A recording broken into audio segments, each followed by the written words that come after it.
গুনার কাম করতে মনে চায় না ফিরিস্তাদের, কারণ গুনার কাম করলে কি মজা হয় বুঝেই না, বোঝার কি কথাই নেই।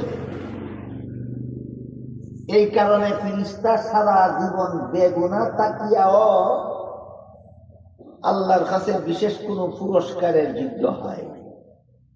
একমাত্র মানুষকে আল্লাহ বানাইছেন হারাম কামের মজা বুঝার যোগ্যতা দিয়া। এই মানুষ যদি হারাম থেকে বিরত থাকতে পারে, সৃষ্টির শ্রেষ্ঠ মর্যাদার অধিকারী হতে পারে। এই কথাটা বোঝার জন্য একটা উদাহরণ নেই, শুনেন। 5 বছরের একটা শিশু ছেলে, কত বছরে? 20 বছরে একটা যুবতী নারীকে একা একা সুযোগে পাওয়ার পরেও যদি অপকর্ম না করে, ছেলেটারে আপনারা কত পুরস্কার দিবেন? বুঝি শুনি কোকা কেন কত বড় আকাম কুকাম সুযোগ পাইয়া করলো না, পুরস্কার দিতা না কেন? বলে এটা করলে কি মজা হয় হে বুঝে না, না করলেও কোনো পুরস্কার নাই।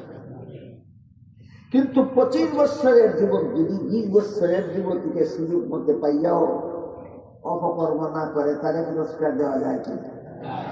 তাহলে প্রমাণ হইল পুরস্কারের যোগ্যকে অপকর্মের মজা বুঝার পরেও অপকর্ম করে না যায়। ফিরিস্তা অপকর্মের মজা ওই বুঝে না, না কইরাও পুরস্কারের যোগ্য না। মানুষ সৃষ্টি করেছেন আল্লাহ অপকর্মের মজা বুঝার যোগ্যতা দিয়া, আর এই অপকর্ম যে হারাম শিক্ষা দিচ্ছেন কোরআনে। সুতরাং কোরআন শিক্ষার প্রভাবান্বিত হইয়া যে সমস্ত মুসলমান কোরআনের হালালকে হালাল মানে, কোরআনের হারামকে হারাম মানে, এরা আল্লাহর কাছে এত বড় পুরস্কার পাবে, যেই পুরস্কার নূরের তৈরি বেগুনা ফিরিস্তারাও পাবে না।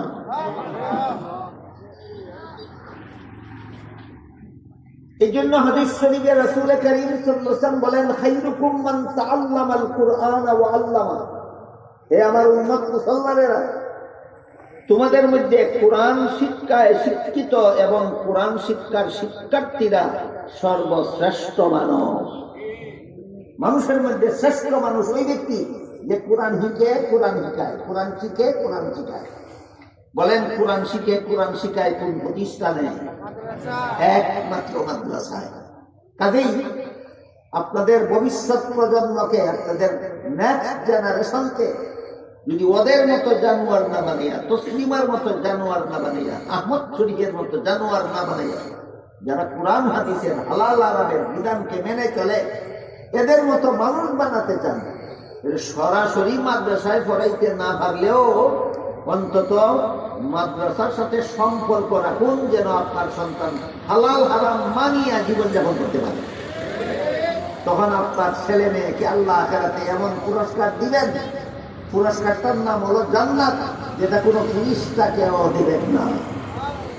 আল্লাহ আপনাদের আমাদের সবাইকে কোরআন শিক্ষার পরশে পরশিত হইয়া ইহকাল পরকালের জীবনকে সফল করার, ধন্য করার তৌফিক দান করুন। সবাই বলুন আমিন। সুবহান রাব্বিকা রাব্বিল ইজ্জাতি আম্মা ইয়াসিফুন ওয়া সালামুন আলাল মুরসালিন ওয়ালহামদুলিল্লাহি রাব্বিল আলামিন।